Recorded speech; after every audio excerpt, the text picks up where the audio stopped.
we go. We Here we have the go. game out live. So It's- we will see double airborne, right? Yes, double airborne, of course. That's meta. We Interesting have choice. defensive Defensive tactics. Like I can defensive understand tactics. what 20 mil water, the better pack Yeah, carry at the yeah, moment. yeah. I have this But commander as well now. has Good one. has weaker late game though. Well, Because anti-tank Overwatch is not that good we in my have the opinion. No, okay. Because the thing is with anti-tank Overwatches, it has a set amount of shells, you know? It doesn't increase with more tanks. So in the large team game mode, it's pretty easy to counter. Like the KT gets snared, you know, the enemy sets anti-tank Overwatch. Just drive all your tanks inside of the circle, because then the damage gets spread over all damn tanks. Oh, okay. Okay. So the KT will survive then, because more tanks mean less shells on the main objective. So with the Austria, we have one elephant commander. We have Storm Doctrine, that is also pretty meta commander. The rest have not chosen yet. So and we have allies with Soviet Combined Arms Army. Yeah, that's a commander I also like to go with Soviets. So Yes! I would say pretty good commander choices from the allies. Allies have pretty much standard commander picks, I would say. Slight deviation with defensive tactics, but not insanely off meta. We have though an interesting start with a sniper start from Master X and going for clown count right away. Okay. Interesting idea, because normally you see Maxims, right? Full Maxims to be able to hold the front line. And with the sniper nerfs with vision, or it's debatable if it was a nerf or whatever, depending on your standpoint, but the nerf on the view range makes it a little bit harder to use the Soviet sniper, but with Pathfinders, which have increased line of sight, you actually can outspot the support teams again. So you are really effective sniping those in the early game, which you normally have a slight problem there. So it's an interesting team combo. It can work out definitely. This is what it is. Okay. Standard opening door on the right hand side, Pathfinder mortar and full Maxim. I think that will be the main theme for all USF players in the higher rounds as well. One mortar and then Pathfinders. We have double mortar from Rob, so pretty much standard build order from the Axis, I would say. No deviation. Like we have a Kübelwagen thrown into the mix, you know. One less mortar, then one more grenadier, but that's okay, right? Especially if you're considering there are 3 Austria players and going then 6 mortars in total with double MGs. You have a lot of tools to do damage, but you will never capture ground. So, should be fine. I mean, on the right hand, I would say the right hand side with the 2 Maxims are just 3 Maxims actually. Okay, 3 Maxims. All right, Maxim after Maxim after Maxim. Yeah, good old Maxim spam times Kappa. Lot of ratatatata. Yes. I like the utilization of mortars with smokes from both teams. Smoking off the enemy MGs to capture the viewpoint and then force the enemy to run into your own MGs. Scout car got killed. And Master X has only 3 units left. So... Well, Penals and Sniper, it's not the most cheap build order, so it makes sense. If you lose the Clown car, you don't lost all your pushing power. I'm not the biggest fan of Clown car in forwards, for there's so many snaring platform, especially against double Austria on your side. Against double Austria, true, yeah. I guess, of course, the OKW and the Austria, double OKW is strong. It's fine, right? We have a counter sniper on the field. Going straight into business, probably, as a counter sniper. Will be an interesting phase, right? Because of the I can remember in the old casts, everybody was like, "Caster, check the sniper gameplay and stuff like that." You know, everybody was wanted to see if the sniper gets killed or not. That was like of course, sniper gameplay is the most exciting thing in my opinion. It has changed over the years. More and more people have grown obnoxious of snipers. Oh, the sniper is there. But I still love the sniper gameplay, especially to watch it.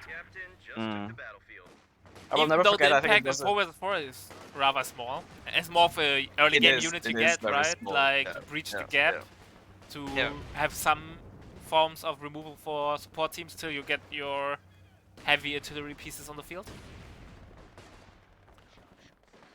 The problem that I see is for the Soviet player with the sniper. If the sniper gets picked off early on, he has penals. 2 penals. A new clown car, by the way. Against multiple MGs, probably. I don't see any chance how we will push aggressively against it. So let's see how this will play out. What I really like are the beacons everywhere. Providing vision into the fog of war with a limited radius, but still being able to see where the enemy units are moving is really, really nice.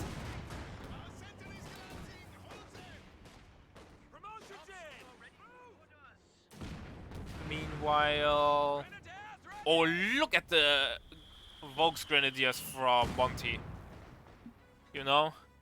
If they get sneezed on, they will die. They need some healing. Yeah. 5 men and 1 HP each squad. They will just die against any squad. He desperately needs heal. We have Firestorm being picked, so we have option for an open blitz. Mortar on Counter Barrage, that's interesting. I think Counter Barrage has 80 range? At least it has 20 more range than the normal Barrage. So it's an interesting tool to counter the Soviet mortar and the USF mortar. But also removes the ability like to, without extra clicking, to use own mortar shells to get rid of MGs or smoking. So it's a really dual-edged sword, if you can say it that way in English. And look at the Grenadier with no HP. 2 volleys from the penals and they lost 2 models. Not that nice. Did actually Fnatic lose Pathfinder squad maybe? He has only 1? Or did he just go for 1? Let's check I don't know. Out. Yes, he lost 1. Yeah. But really good map control so far from the allies. Double fuel. Yeah, this Triple is the allied OP-ness on this map because it's wide, you know. So the Pathfinders are just extremely strong. And that, of course, with Barrage and Biggest. The right hand side is... Whew. Sniper, I think, got revealed. At least it has a little bit of HP damage. So, or Soviet sniper knows there is a threat on the field. Yeah, Oh, guys, we have the Clowncar with the BTS dealers inside of it. Oh, that's a lovely unit. Against light vehicles. But to be honest, I don't see any light vehicles coming anytime soon. Nope. I think we will see the fighter game on this matchup. Yeah, it looks like a best of 3 will be played completely. Meanwhile, we have also the sniper doing 1 kill and finishing off a pioneer with it. We have a different set of maps, right? It's like it's one Axis favored map and we have one Allied favored map. And favored map doesn't mean like it's 70% to 30%, right? Those are nearly neutral maps, but you can't achieve like 50% balance on the map. It's just when impossible. I decided to map pool, when we decided to map pool, I was asking a couple of 4v4 players, and they said, well, white wall is for allied favorite because it's wider, and with Pathfinders, Pathfinders are just a big meta at the moment in 4v4 with allies. And Roto Arnhem is more active favorite. And then I said, okay, so what's the most balanced map? And they said Bloodwind, because and I said, okay, let's choose then Bloodwind as the decider map, because of course I want that the decider map is, you know, it's balanced. Not as possible. Like, the maps are not like it's insanely unbalanced, right? It's not like 70 to 30% off balance. It's 60-40. Like it's nearly not like nearly balanced. Meanwhile, the Clowncar gets picked off again. Didn't add much into the fight so far. I mean, what's balance? I mean, that's a big question. Yeah, especially like you will never have a perfect balanced. No, of course not. Map in GOSU. Nope. And people always disagree about maps. Like, if there's a sport that GOSU players engage, it's discussing which maps they hate. Yeah. There's never common ground about it. Definitely. Yeah. So tournament organizers always have to pay to deal like with the map pool and make everyone happy. The viewers for variety and the players for balance. Absolutely. Yeah. So one more got the by the way. Overall, looking pretty fine. Fnatic dropping himself an M180 gun. T70 gun. It's actually the first T70 I saw in the whole tournament. Oh, really? Yes. But I did watch yesterday, right? Because I wasn't at home. Because everyone was rushing the T-34. Or Katyusha. Sniper already at 17 kills at minute 10. That's really, really good. Kills per minute. Like the rule of thumb for snipers is 1 kill per minute, and if you can go beyond that, that's really good.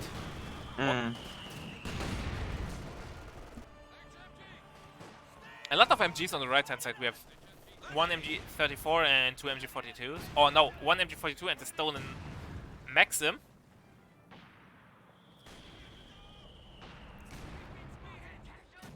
Well, we have the first scout on the field. Oh, Katyusha on the way from Sishu. Yeah. And BTS boys in form of guards on the field with DPs. Overall, a well-rounded army so far with triple mortar on the side from Rob. I think it's one captured, right? Nope, he went triple. That's interesting. T70 gets picked off. Oh, nice. We have, by the way, he used sprint. He went for encirclement. Oh, boys. You know what that means. Have units on your cutoffs, otherwise your army will be gone. I'm hyped for that. I hope we see it. Triple mortars is weird because, you know, the rule of thumb is always 2 units. Unless it's extremely overperforming, then you get the 3rd one. At least add support units. Mainline is something else. But triple mortar the job better than double mortar? I'm not sure, not really sure. We have also the first Scott on the field. And X are still up from any tank, basically. They have a Katyusha though on the field. And of course, the Stuka zu Fuß. And the Katyusha is doing so much damage. Yeah, the X's are really boxed in. They will just get overrun. Pathfinder's meanwhile going into the mix of it. Why do I have legs? In the past I could blame my setup, but my setup is pretty...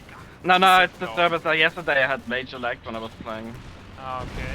Ooh, nice. Yeah, it's the game. I also have lags with the game. I don't know why. Yeah, it's the service, I think. Is it the server that's dying? Or is it just... maybe Relic is slowly pulling out the plug? Question mark?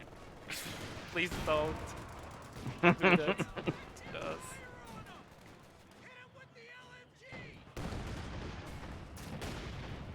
Oh man.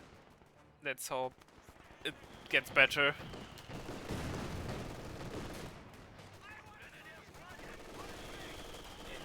MG42 doing some work, but Pathfinder and using on me from the captain. That's amazing. Look how the MG42 gets just taken out from the front.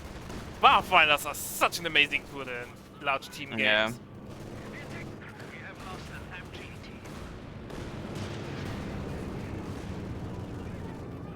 Game Bros, please mind your language.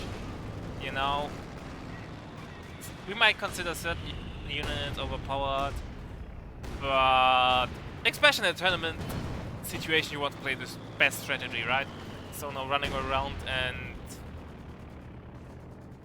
harassing a player over this, calling it low skill is probably not the right thing to do. Sniper has to retreat there, nearly got hit by the Scott.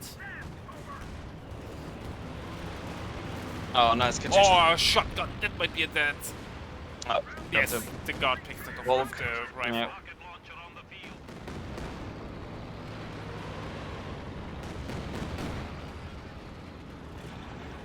Double Katyusha, by the way.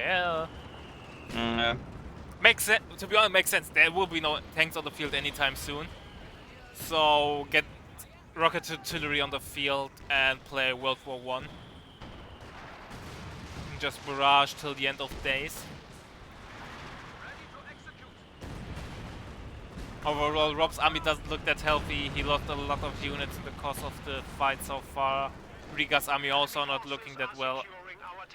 The Axis are basically sitting around 35 pop cap. Meanwhile, the the Allies having nearly twice the pop cap. Master X though flooding a lot there. It's interesting. Getting a Katyusha, no. Also went for quad mode, probably as a form of anti-air.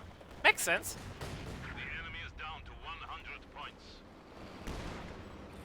120 mil gets recaptured. He went double 120 mil. Both just got recruited probably from the Stuka.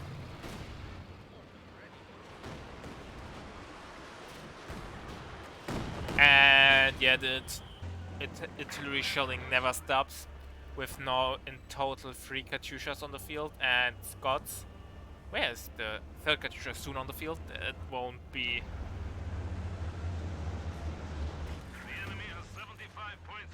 Will be.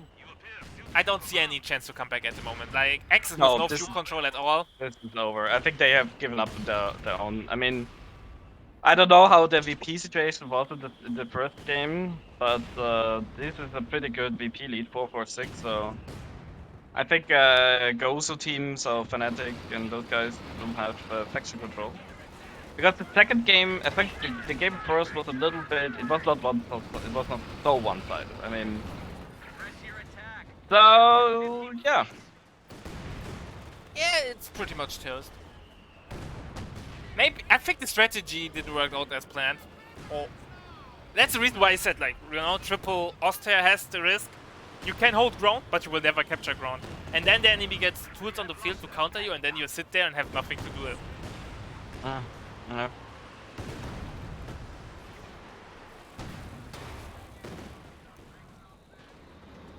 So probably that.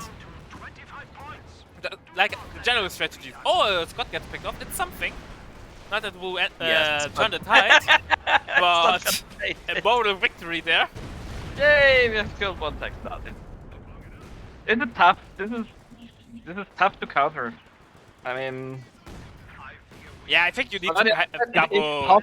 It is possible to counter it. Yeah, so it's not like it's broken. Like, double Stukas, I think, the way to go. You know. Just. Yeah. Also, GLIs. GLIs are really counter GLIs. Alright, so GG. And we will have an ace game. Where's the ace game? The first ace game for me for today. Yay! Not the most entertaining game, that's true, but that is also normal from time to time in tournaments. Like, my prime example of how well you can play Axis was the first game that I casted, or the first set, game number 2, where the PAL gaming, like the 4 versus 4 gods played against. If you want to know how to play 4v4, watch these games. Yeah, like, yeah. It's amazing how these guys are doing. The execution on them was on point. You have to keep in mind those no strategies that you employ in randoms. Yep. But like the execution, like every bit of them was planned. Like Tommy and so are really good.